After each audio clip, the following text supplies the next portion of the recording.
জানাবেন, কমেন্ট করবেন এই নলেজটা কি আছে কি না। এরপরে সবথেকে গুরুত্বপূর্ণ হচ্ছে একটা সাইডে কত কিউবিক মিটার এই ম্যাটেরিয়াল লাগে, সে ক্যালকুলেশনটা কিভাবে করব, এটা কিন্তু খুবই গুরুত্বপূর্ণ। এই যে বোরিং আছে, কত কিউবিক মিটার ম্যাটেরিয়াল লাগবে তার ক্যালকুলেশন কিভাবে করব, এটা কিন্তু খুবই গুরুত্বপূর্ণ। তাহলে আমাকে জানতে হবে এটার ডায়া কত, গোলাইটা কত। গোলাইটা আছে আপনার 400 mm,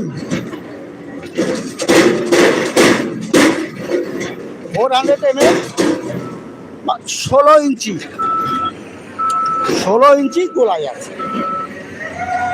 ফর্মুলাটা হচ্ছে পাই আর স্কয়ার এইচ। পায়ের মান কত হচ্ছে 3.142, আর স্কয়ার হচ্ছে রেডিয়াস। আমার ডায়া যদি 400 mm হয়, রেডিয়াস কত হয়, অর্ধেক হয় 200 mm।